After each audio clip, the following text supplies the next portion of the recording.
Ni furaha tena kuwa katika nyumba ya Bwana. Karibuni tena wapenzi watazamaji katika channel hii ya Bible Truth Prophet Minister. Channel ambayo inakusogezea masomo ambayo yatakupa wasaa kujiandaa, masomo ambayo yanafunua mwisho wakati, masomo ambayo yanaonesha ya kwamba dhahiri tuko mwisho wa kufunga kwa ulimwengu. Na ndani ya hii channel ya Bible Truth Prophet Minister ni unabii tu ambao unatuandaa watu kwa ajili ya ujio wa Kristo. Tuko mwisho wakati mpendwa, na kila mmoja lazima amshwe. Na huu ni kama wito wa Yohana Mbatizaji. Hatutonyamaza mpaka wakati kazi yetu itakapokoma. Huu ni kama wito wa Nuhu. Hatutonyamaza mpaka kuhakikisha kwamba watu wameandaliwa kwa ajili ya ujio wa Kristo. Maana huu ni wito ambao Mungu ametupatia tuweze kuandaa watu kwa ajili ya ujio wake Kristo. Hivyo hatutonyamaza mpaka tutakaponyamazishwa. Hivyo rafiki yangu mpendwa, ni siku nyingine tena ambapo tutakwenda kutazama masomo ambayo yanatusogeza karibu na Kristo. Na somo la leo linasema kwamba namna ya kuwa rafiki wa Mungu katika siku hizi za mwisho. Tunawezaje kuwa rafiki za Mungu katika wakati huu wa mwisho, wakati ambao umejaa na mambo mengi? Ulimwengu ukiwa unasonga kwa kasi na wanadamu wakiwa wanasonga kwa kasi kukimbiza ulimwengu. Tunawezaje kuwa marafiki wa Mungu? Hivyo kabla tujaanza somo hili rafiki yangu, tuweze kupata wasaa wa maombi. Sababu hatuko salama kwa risali moja pasipo maombi. Hauko salama, siko salama, hakuna yote ambaye yuko salama pasipo maombi. Hivyo tunapojiweka mikononi mwa Mungu mpendwa, tafuta wasaa, tafuta nafasi nzuri kwa ukimya na utulivu. Mweleze Mungu jinsi ulivyo na unachohitaji Mungu akufanyie. Lakini zaidi eleza kuhusu habari ya ushindi wa dhambi katika maisha haya tunapokwenda kufunga hii historia ya ulimwengu. Maana hiyo ndiyo salama yetu. Haitanifaidia kitu, haitakufaidia kitu mpendwa, kupata ulimwengu wote baadaye kupoteza nafsi yako. Hivyo karibu sana tujiweke mikononi mwa Mungu tunapoanza masomo yetu katika hii siku ya leo. Mpendwa, nikukaribishe tupige magoti nasi tuanze kwa ibada ya maombi. Tunakushukuru sana Mungu wetu wa mbinguni kwa kutupatia wasaa mwingine tena kujifunza katika hii siku. Mimi ni wa kwako, mtazamaji ni wa kwako, lakini pia hata hii channel ya Bible Truth Prophet Minister ni ya kwako.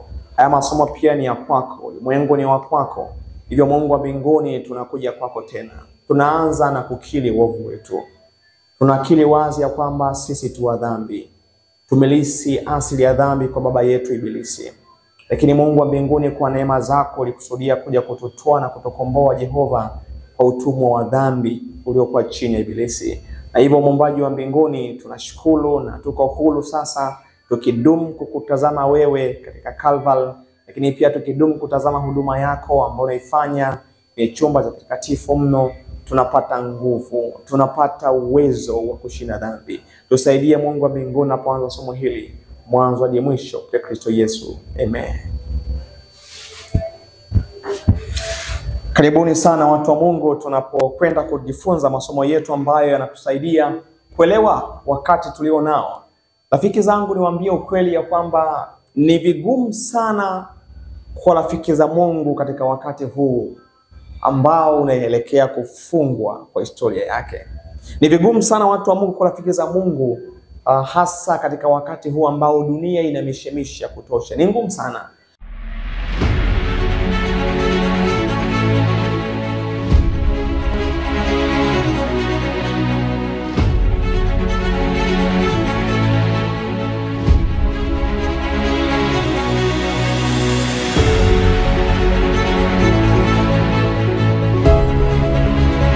Kwa sababu shetani ni mjanja sana.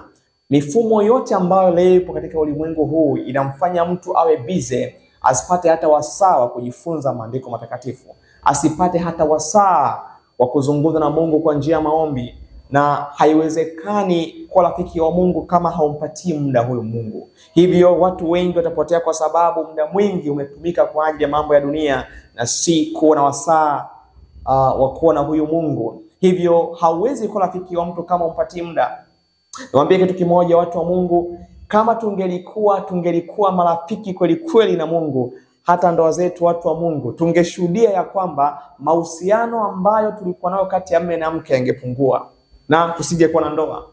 Na mahusiano kati ya ndoa, kati ya mume na mke, Kristo aliamua kuyaweka wazi kusudi uweze kutufundisha mahusiano ambayo mimi na Mungu wangu ilipaswa yawe. Lakini utagundua kwamba leo hii muda mwingi hatutumii kuwa na huyu Baba mbinguni. Hatutumii kuwa na huyu Mungu mbinguni. Muda mwingi unatumika kwa ajili ya shughuli za dunia ili kusudi tuweze kufanikiwa. Lakini mpendwa, hizi shughuli za dunia haziwezi kutuandaa kwa ajili ya ujio wa Kristo. Ni lazima tutambue kwamba tuna wajibu wa kuwa marafiki wa nani? Kuwa marafiki wa Mungu kweli kweli. Hivyo inahitaji muda kati ya mume na mke kufahamiana. Inahitaji muda kati ya muumini na Mungu kufahamiana. Ili kusudi Mungu aweze kutambua kuwa wewe ni rafiki yako, ili kusudi Mungu aweze kutambua kwamba wewe ni rafiki yake, inahitaji muda wa kuwa naye katika maombi, inahitaji muda wa kuwa naye katika neno, kujifunza, inahitaji muda wa kuwa na yeye katika roho ya unabii, inahitaji muda wa kuwa na yeye katika kushuhudia wengine na kuandaa kwa ajili ya ujio wa Kristo. Na kama haumpatii muda Mungu mpendwa, ni dhahiri ya kwamba Mungu hatakuwa rafiki yako, na hauwezi ukaingia kwenye nyumba ya rafiki ambaye haumpatii muda. Hivyo idadi kubwa ya watu hawataweza kufanikiwa kuingia mbinguni kwa sababu hawakumpatia muda, hawakuwa marafiki wa nani? Hawakuwa marafiki wa Mungu. Na Shuhuda kwa Kanisa, gombo la 5, ukurasa wa 618, paragrafu ya kwanza, nabii wa Mungu Ellen White anazungumza wazi. Anasema kwamba nyavu ya Injili inakusanya vitu vizuri na vichafu. Inachukua muda kwa tabia kujengwa. Nyavu ya Injili toka Kristo alipoanza kutuma wanafunzi wake karne ya kwanza ya kwamba wapeleke ujumbe huu, wakianza na taifa la Wayahudi na kusonga mbele kwa ulimwengu mzima, na mpaka tunapohubiri leo hii, anazungumza wazi ya kwamba nyavu hizi za Injili inakusanya vitu vizuri na nini? Na vichafu. Lakini watu wa Mungu, inahitajika muda ili kusudi kuweza kujenga tabia. Hatuwezi kujenga tabia kwa siku moja, hatuwezi kujenga tabia watu wa mwaka mmoja. Inahitajika muda zaidi wa kuwa na huyu Yesu ili kusudi tuweze kujenga tabia, ili kusudi tuweze kuwa marafiki wake. It take time. Lakini pia nabii wa Mungu anazungumza wazi kwenye Advent's Home, ukurasa wa 330, paragrafu ya 2, Ellen White anasema kwamba inachukua muda kuubadilisha ubinadamu kwenda kwenye uungu. Inachukua pia muda kubadilisha tabia za kibinadamu, kufanya matengenezo mpaka kufikia ukamilifu wa Kristo. Inahitajika muda. Leo shetani anatumia njia nyingi sana, watu wa Mungu. Anatumia kazi za dunia hii, anatumia elimu ya dunia hii. Lengo ni moja tu.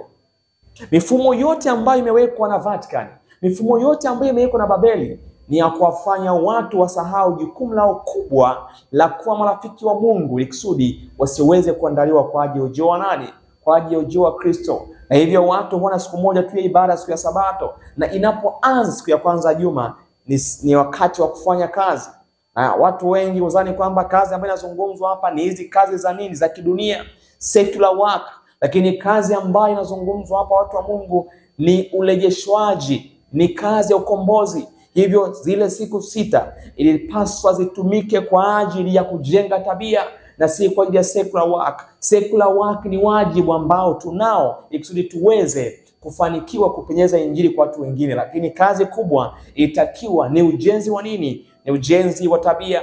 Lakini pia dada White anazungumza wazi kwenye Evangelism, ukurasa wa 17, paragrafu ya 2. Sikiza nabii wa Mungu anavyozungumza. Kazi ya uinjilisti, kufungua maandiko kwa wengine, kuwaonya wanaume na wanawake kwa kile kinachoujia ulimwengu. Kazi hii inapaswa kuchukua zaidi na zaidi muda wa watumishi wa nani? Watumishi wa Mungu. Hivyo kazi watu wa Mungu ambao tumepatiwa na huyu Kristo ni ipi? Ni kuandaa watu kwa ajili ya ujio wa Kristo. Hivi vingine vya kidunia ni wajibu, lakini kazi ambayo tumepatiwa watu wa Mungu ni kuandaa watu kwa ajili ya ujio wa Kristo. Kwa hiyo inahitajika muda ili kusudi tuweze kuandaa watu. Inahitajika muda ili kusudi tuweze kujenga tabia ambayo itafaa kwa ajili ya ufalme wa Mungu. Inahitajika muda. It need time to get ready for soon return of our Lord. Kitabu cha Education, ukurasa wa 15 paragraph ya pili, nabii wa Mungu anazungumza wazi ya kwamba elimu ambayo inazungumzwa kwenye kitabu cha Education ni elimu ambayo inafundisha watu kurejeshwa katika sura ya tabia nani? Tabia ya Mungu. Huwa kuna vitu viwili, huwa kuna counterfeit, lakini pia huwa kuna real. Kwa shetani mpango wake ni kuleta bandia kabla ya kuleta origin. Kwa hiyo Mungu anapoleta origin, shetani huwa analeta bandia. Hata elimu ambazo leo zipo ni elimu bandia ambazo haziwaandai watu kwa jua nani? Kwa ajili ya ujio wa Kristo. Lakini elimu ya kweli inawaandaa watu kwa ajili ya ujio wa nani? Kwa ajili ya ujio wa Kristo. Mifumo yote elimu imelundikwa syllabus za kutosha. Lengo ni kwa keep watu busy, wasiweze kupata wasaa kujiandaa kwa ajili ya ujio wa nani? Kwa ajili ya ujio wa Kristo. Na ndio maana Mungu wa mbinguni anatamani watu wake awarejeshe tena katika mfumo ambao waliuanzisha Eden. Huo mfumo ndio utawaandaa watu kwa ajili ya ujio wa nani? Kwa ajili ya ujio wa Kristo. Education ukurasa wa 15 paragraph ya pili, Ellen White anazungumza kwamba kurejesha kwa mwanadamu sura ya muumbaji wake, kumrudisha katika ukamilifu ambao aliumbwa nao. Anazungumza nabii wa Mungu kwamba kumrejesha mwanadamu, yani kurejesha sura ya muumbaji kwa mwanadamu, yani kumrejesha katika ukamilifu ambao aliumbwa nao, kuleta maendeleo ya mwili, akili na roho, ili kusudi la kiungu katika uumbaji wake liweze kudhilika. Hii ndiyo kazi ya ukombozi. Kumbe kazi ya ukombozi ni ipi, watu wa Mungu? Ni kurejesha kilichokuwa kimepotea. Baada ya Adam na Hawa kuwa wamefanya makosa kwa kula tunda lililokuwa limekatazwa, kilipotea kila kitu. Walipoteza cha kwanza, mahusiano kati yao na Mungu, lakini pia walipoteza sura na tabia ya Mungu, lakini pia walipoteza umiliki wa Eden. Hivyo kinachotendeka kwa sasa ni kurejesha kila kitu. Mungu anaanza kurejesha kwanza tabia ambayo ilikuwa imepotea. Hivyo katika wasaa watu wa Mungu ambao tunamsubiria Kristo, tuna wajibu wa kumsihi aweze kurejesha tabia ambayo itafaa kwa ajili ya ufalme wa nani? Kwa ajili ya ufalme wa Mungu. Na baada ya kwa tabia imerejeshwa, kitakacholejeshwa cha mwisho kitakuwa ni nini? Itakuwa ni Eden.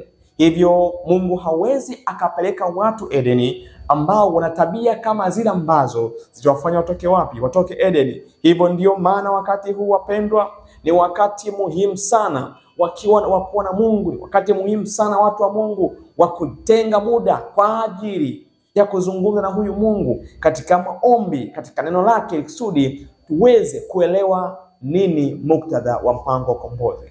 Anazungumza hivi nabii wa Mungu, hili ndilo lengo la elimu, lengo kuu la maisha. Kumbe lengo kuu la maisha ni nini? Ni mpango wa ukombozi, kumrejesha mwanadamu tena katika sura na tabia ya muumbaji wake. Na hili watu wa Mungu haliwezi kuwezekana mpaka tumemwelewa Mungu. Haiwezekani. Kwa hiyo inachukua muda kuweza kumwelewa Mungu, na ziko hatua tatu za kumjua Mungu. Ili kusudi tuweze kuwa marafiki wa Mungu, ni lazima tumjue Mungu. Na ziko hatua tatu ambazo zinaweza kusaidia kuweza kumjua Mungu. Na cha kwanza, kujua na kuelewa nini? Na kuelewa wakati. Hatua ya kwanza ni kujua na kuelewa wakati.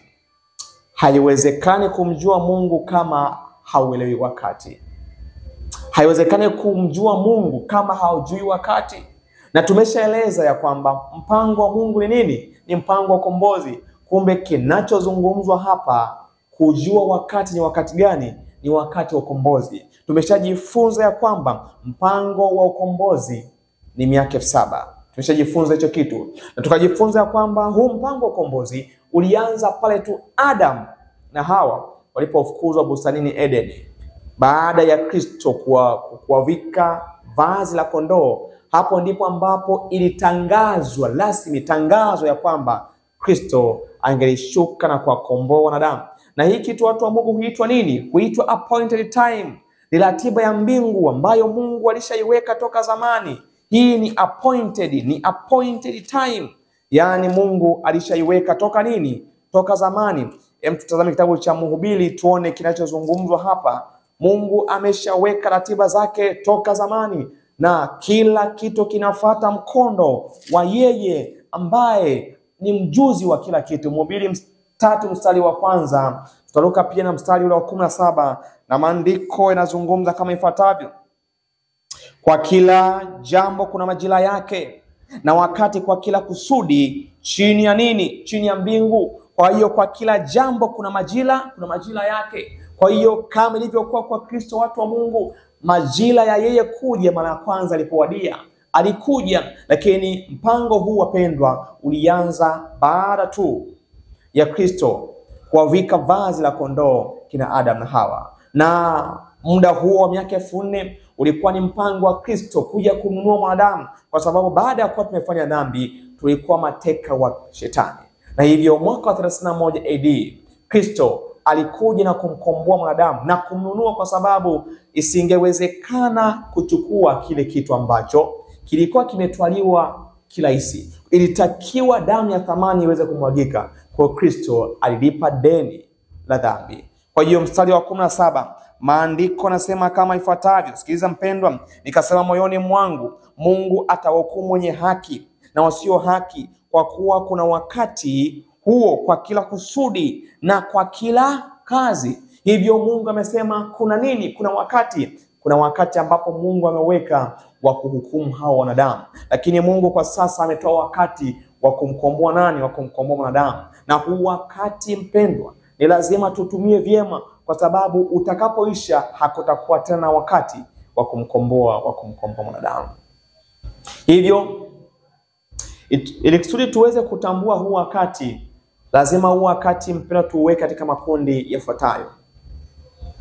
Miaka 4000 ya kwanza toka Adam na Hawa, toka kitabu cha Mwanzo 3:15 tuliposhuhudia kwamba uadui ingewekwa, ilikuwa kuna miaka 4000 ambayo ilichukua kwa ajili ya kumkomboa mwanadamu, kwa ajili ya Kristo kufa na kununua mwanadamu. Na miaka 2000, wapendwa, itatumika kwa ajili ya kumrejesha mwanadamu, ambapo katika ulimwengu wote huu miaka 6000 tu itatumika kwa ajili ya kumkomboa na kumrejesha mwanadamu. Na ule mwaka, wapendwa, wa 7000 watoto wa Mungu watakuwa wamewekwa huru na nguvu za shetani. Na kitabu cha Mambo ya Walawi kinatoa vielelezo viwili. Kinatoa vielelezo, kielelezo cha kwanza ni cha kondoo na kielelezo kingine cha kuhani, kwamba Kristo, kitabu cha Walawi sura ya 25, kilikuwa kimelenga hatima ya wanadamu kurejeshwa tena. Na Mungu aliweka baadhi ya sheria, na baadhi ya sheria hizo ni kwamba wakati ambapo wangefika Kanaani, walitakiwa kulima shamba ndani ya miaka 6, mwaka wa 7 kutaka kulima. Lakini pia kama kuna mtumwa ambaye alinunuliwa, uliambiwa kwamba ule mwaka wa Jubilii alitakiwa aachwe huru. Mwaka wa Jubilii ambao ulikuwa ni mwaka wa 50. Kwa hiyo hata kama mtumwa alikuwa ameshindwa kujinunua mwenyewe au kujilisha mwenyewe, ule mwaka wa 50 mtumwa aliwekwa huru. Na ndivyo ilivyokuwa watu wa Mungu kwenye mpango wa ukombozi. Kristo hatukuweza kujinunua wenyewe. Ndani ya ile miaka 4000, watu wa Mungu, Kristo alikuja akatukomboa. Kwa hiyo kazi za Kristo ni mbili. Ya kwanza ni kama kondoo, na ya pili ni kama nini? Na ya pili ni kama kuhani. Tuone kitabu cha Walawi 25 mstari wa 51, kila ambacho kinazungumzwa katika maandiko matakatifu. Kitabu cha Walawi 25, mpendwa, tuone kile ambacho kinazungumzwa, ambacho kitatusogeza na kutueleza nini mpango wa ukombozi tunapoelekea kufunga historia ya ulimwengu. Walawi 25 mstari wa 51, maandiko yanazungumza kama ifuatavyo. Sikia mpendwa, 51. Kazi ya Kristo kama kondoo, kwamba ikali imesalia miaka mingi, kama hesabu yake ilivyo, ndivyo atakavyolipa bei ya ukombozi wake katika hiyo fedha ambayo alinunuliwa kwayo. Kwa kama mtumwa alishindwa kujinunua mwenyewe, kwa ilitakiwa anunuliwe na nani? Anunuliwe na ndugu wa karibu, whether mjomba au kaka. Hivyo Kristo kama kaka yetu alikuja kulipa deni ambalo sisi hatukuweza kulilipa. Lakini Kristo, nafasi ya pili ya Kristo ni kama nani? Ni kama kuhani. Walawi 25:55, sikiliza maandiko pia yanazungumza kama ifuatavyo: kwa kuwa wana wa Israeli ni watumishi ni watumishi wangu niliowaleta watoke katika nchi ya Misri, mimi ndimi Bwana Mungu wenu. Kwa hiyo kama watumwa hao walishindwa kujinunua watu wa Mungu, itakiwa ule mwaka wa Jubilee ambao ni mwaka wa 50, itakiwa watoke nini? Itakiwa watoke, waachiwe huru. Hivyo watu wa Mungu, Kristo kama kuhani wetu leo yupo ndani ya chumba cha nini? Cha patakatifu, akifanya kazi ya kuwarejesha tena nini? Watu wa Mungu ambao baada ya miaka 6000 mwaka 7000 watakuwa kama nini? Watakuwa kama makuhani wakihukumu malaika walioasi, wakihukumu wanadamu ambao waliasi. Hivyo watu wa Mungu, mwisho wa muda huu ambao ni miaka 6000, watu wa Mungu watakuwa wamerejeshwa. Hivyo hatua ya kwanza ya kuwa rafiki wa Mungu, au hatua ya kwanza kumjua Mungu, watu wa Mungu, ni kujua na kuelewa wakati. Hivyo wapendwa, wakati ulio nao ni kwamba tuna wakati mchache sana. Tumeshaelewa ya kwamba toka miaka 4000 imeanza, ambapo miaka 1000 ilikomea mwaka wa 31 AD. Tumeshajifunza haya mambo wapendwa. Kuna miaka 2000 ambayo itakiwa ikusudi kiweze kukamilisha mpango wa nini? Mpango wa ukombozi, ambapo toka 31 AD kuna miaka 2000 ambayo inakomea mwaka 2000 na ngapi? 2031, watu wa Mungu, ambapo huu ndio mpango wa nini? Mpango wa ukombozi. Na kuanzia hapo Kristo muda wote ule watoto wake wanategemea kufanyaje? Wanategemea kuweza kurejeshwa. Tegemea kuweza kurejeshwa. Hivyo kazi ya Kristo iko katika sehemu kuu mbili. Na sehemu ya kwanza, Kristo alifanya kama nani? Kama kondoo ule mwaka wa 31 AD. Na hivyo anamalizia kazi hii kama kuhani toka mwaka wa 31 AD. Anamalizia kama kuhani na ule mwaka 1844 Oktoba 22 aliingia kumalizia hii kazi, ambapo yupo akifanya hukumu pia nini? Hukumu ya upelelezi. Hivyo lazima watu wa Mungu tuweze kuelewa. Na hatua nyingine ya kumjua Mungu, watu wa Mungu, ni kujua nini cha nini cha kufanya. Lazima tufahamu nini cha kufanya. Baada ya kutambua wakati, lazima tujue nini cha kufanya katika wakati huu. Sasa nini tuweze kufanya? Na kitabu kile cha Mambo ya Nyakati 12:32 kinaweza kutueleza kulikuwa na kabila moja la Isakari. Kabila hili lilifahamu nyakati na likajua nini cha kufanya. Mambo ya Nyakati wa kwanza 12:32, na maandiko wapendwa yanazungumza kama ifuatavyo. 32, Mambo ya Nyakati, kabila la Isakari. Na wana wa Isakari, watu wenye akili za kujua nyakati, kuyajua yawapasayo Israeli wayatende. Vichwa vyao walikuwa watu 200, na ndugu zao wote walikuwa chini ya amri yao. Hawa ni wana wa nani? Ni wana wa Isakari, watu wenye akili za kujua nyakati. Sasa watu wa Mungu leo hawataki kufahamu nyakati, na hii ni hatari sana, kwa sababu hatutajua cha kufanya.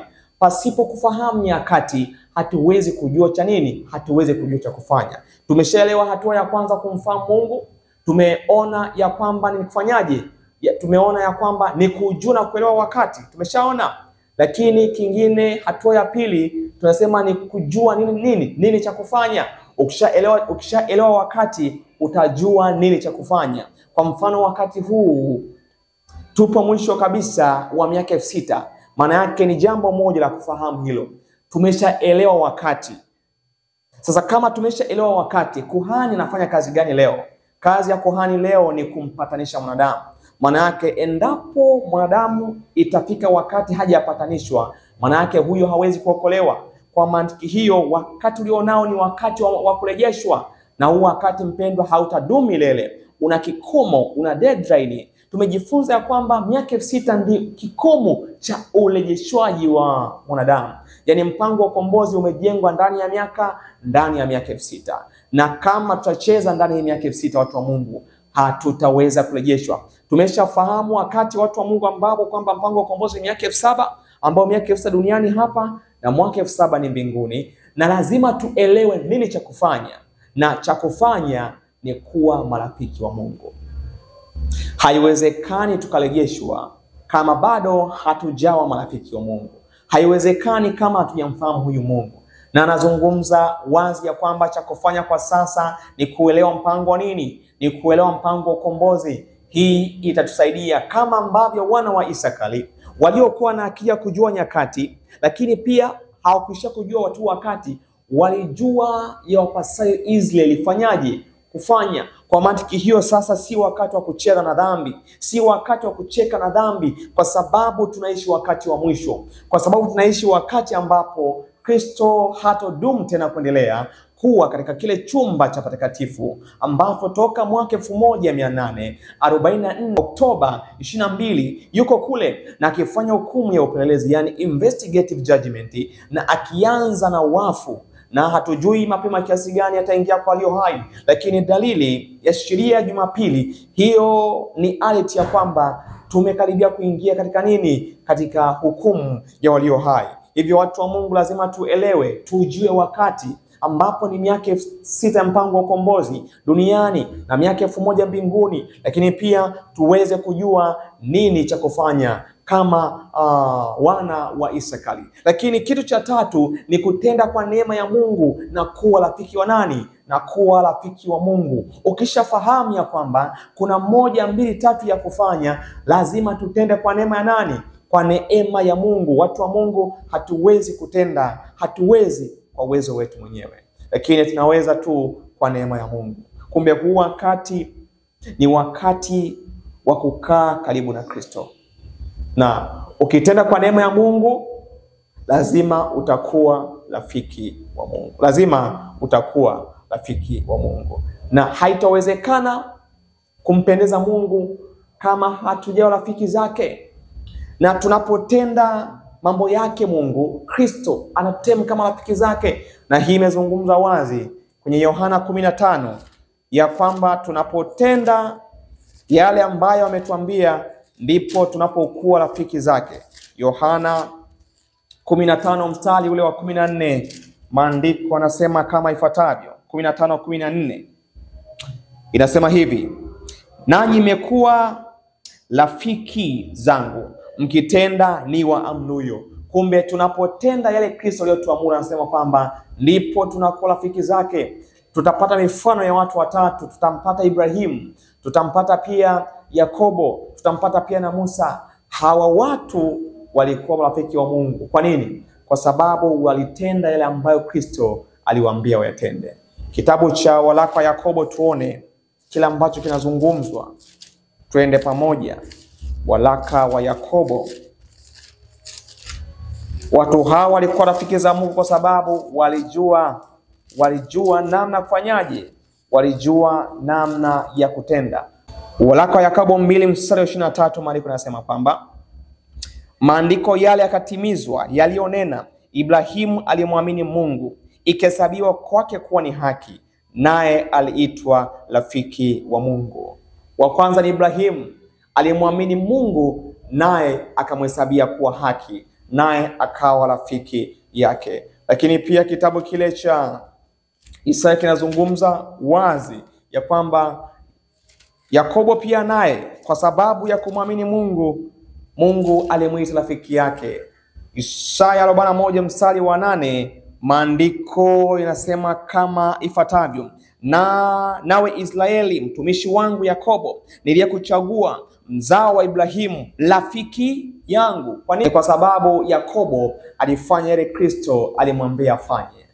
Kwa hiyo hata sisi kama tutautambua, wapendwa, wakati na tukajua nini cha kufanya, tutatenda kwa neema ya nini? Kwa neema ya Mungu, ili kusudi tuweze kuwa rafiki wa Mungu. Lakini pia mtumishi wa Mungu Musa, Kristo anazungumza wazi ya kwamba Musa pia naye alikuwa rafiki wa Mungu. Kitabu cha Kutoka 33, kitabu cha Kutoka 33 mstari wa 11, maandiko pia yanazungumza kama ifuatavyo. Mstari ule wa 11, naye Bwana akasema na Musa uso kwa uso, kama vile mtu asemavyo na rafiki yake. Kisha akageuka akarejea hata malangoni, bali mtumishi wake Joshua mwana wa Nuni, naye ni kijana, hakutoka mlehemani. Kwa hiyo Mungu alizungumza na Musa kama nani? Kama rafiki yake, kwa sababu Musa alitenda kile Mungu ambacho alimwambia akitende. Kumbe hata sisi kama tunatamani tuweze kumjua Mungu, watu wa Mungu, lazima tutambue wakati. Ni lazima tujue wakati. Lakini pia watu wa Mungu, lazima tujue nini cha kufanya. Na cha tatu, tufanye kwa neema nani? Kwa neema ya Mungu. Lazima tufanye, watu wa Mungu, kwa sababu katika wakati huu wa kufunga historia ya ulimwengu, kama hatujikinai wenyewe, kama hatujikani nafsi, wokovu utakuwa ni mgumu sana kwetu. Itakuwa ni mgumu sana wakati huu ambapo ulimwengu unasonga mbele. Wakati huu ambao ni wakati wa mashindano kila kona. Mashindano katika kila sekta. Ni ngumu sana kuwa rafiki za Mungu kama hatutaelewa wakati huu. Kama hatutaelewa cha kufanya na kufanya kwa neema ya Mungu. Levin Herald ya Septemba 25, 1990, paragrafu ya 10, nabii wa Mungu anazungumza kwamba yeye ambaye hajichukii mwenyewe hawezi kuelewa maana ya ukombozi. Yeye ambaye, mpendwa, hajichukii, hajikani nafsi mwenyewe, hawezi kuelewa nini maana ya ukombozi. Kukombolewa ina maana kuacha kutenda dhambi. Kumbe maana ya ukombozi, wapendwa, ni kuacha kudumu katika dhambi. Ni kuacha kudumu katika mivuto ya dhambi. Maana yake ni kuwa delivered kabisa kwenye hukumu ya nini? Kwenye hukumu ya dhambi. Maana yake ni Kristo kuishi ndani ya maisha yetu. Na yeye huyo tukimkaribisha ndiye anayetuendesha kutenda sheria za nani? Sheria za Mungu. Anasema nabii wa Mungu kwamba hakuna moyo ambao unasukumwa kwenye uasi dhidi ya sheria ya Mungu ambao una umoja na Kristo, ambaye alikufa ili kuidhilisha sheria na kuinua juu ya mataifa yote, lugha zote na watu. Kwa watu wa Mungu, hakuna moyo ambao unasukuma kufanya nini? Kufanya uasi kama una muunganiko na nani? Una muunganiko na Kristo. Kumbe wale ambao watakuwa marafiki wa Mungu hatimaye ndio ambao dhambi itakoma katika maisha yao. Hao ndio dhambi itakoma katika maisha yao. Kwa hiyo mpango wa ukombozi, watu wa Mungu, toka kitabu cha Mwanzo, mpango wa Kristo ni kumponda shetani nini? Kumponda shetani kichwa. Shetani ule mwaka wa 31 AD alimponda Kristo kisigino. Kwa hiyo Kristo, kazi ambayo anaifanya atakapomaliza ni kuhamisha dhambi za watoto wa Mungu kwenye kichwa cha mbuzi wa Azeli, ambapo Kristo atamponda kabisa kichwa shetani. Na hapo ndipo watu wa Mungu watakapokuwa wamefanyaje? Watakapokuwa wamerejeshwa. Kwa hiyo tuna mpango, wapendwa, wa kumlilia Mungu sana kwenye wakati huu. Tusiache nyuma pasipo kurejeshwa. Lakini pia gazeti la Nyakati la Julai 23, 1902, paragrafu ya 14, maandiko yanasema kama ifuatavyo: kila mmoja ambaye anamwamini Kristo, kila mmoja ambaye anategemea kulindwa na Mwokozi aliyefufuka, ambaye alipitia kuteswa kwa adhabu ya wakosaji, kila mmoja ambaye anapambana na majaribu katikati ya uovu, anakiri mfano wa tabia iliyotolewa na maisha ya Kristo. Kwa imani kupitia kafara ya upatanisho wa Kristo, anakuwa mshirika wa tabia ya uungu. Anakuwa nani?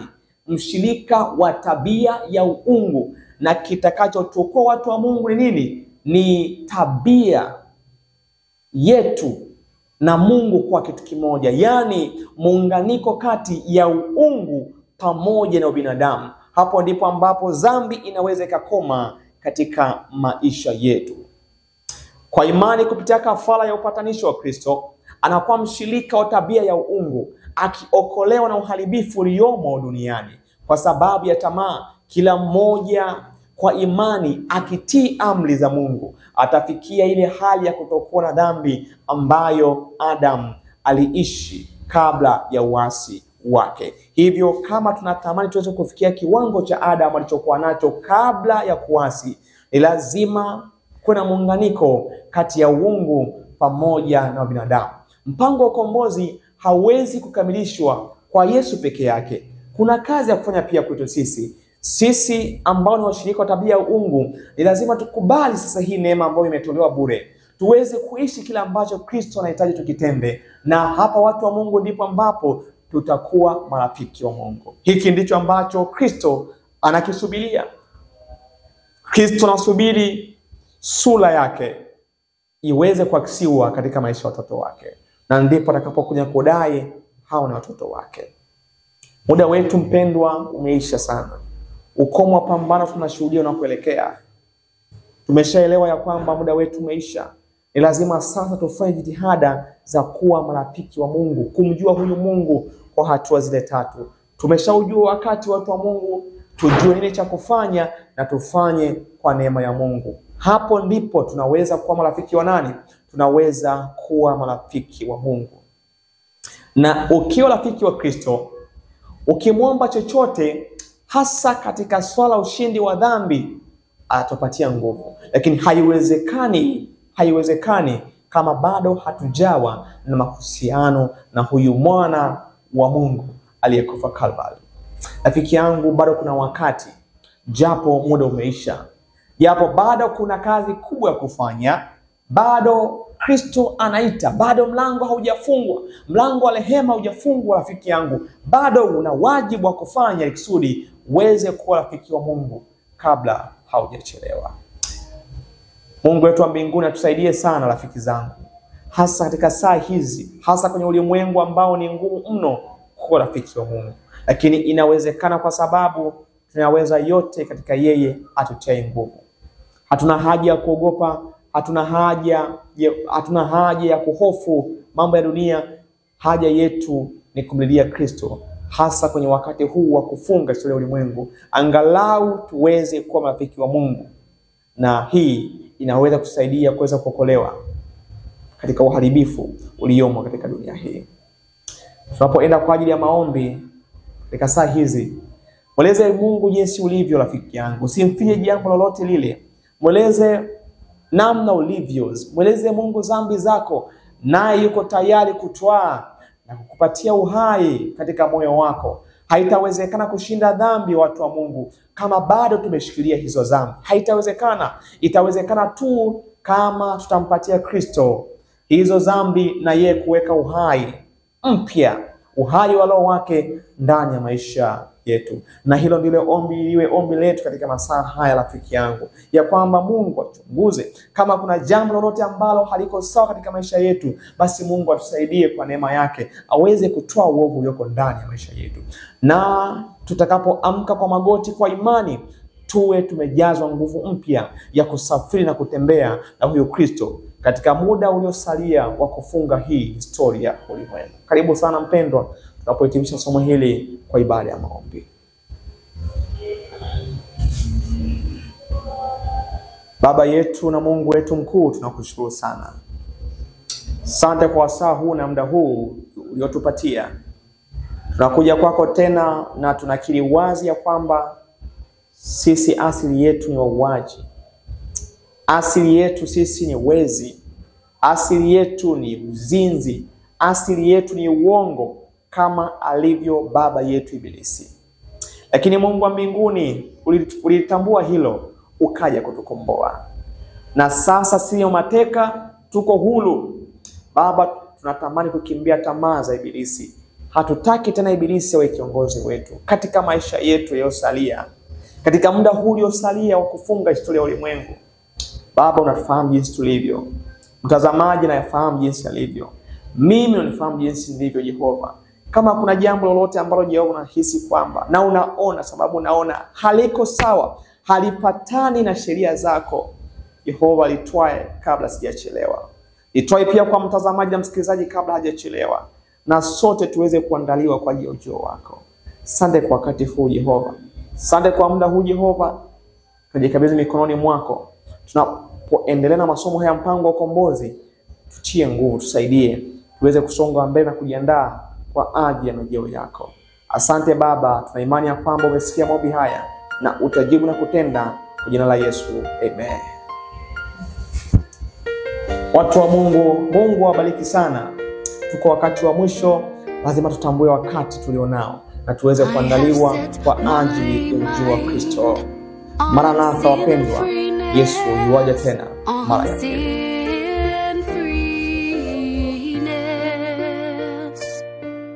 I have set my mind on righteousness, on Christ's righteousness. And if I slip and fall in sin, I'll ask Yahweh to cleanse within. I have set my mind on sin-freeness, on sin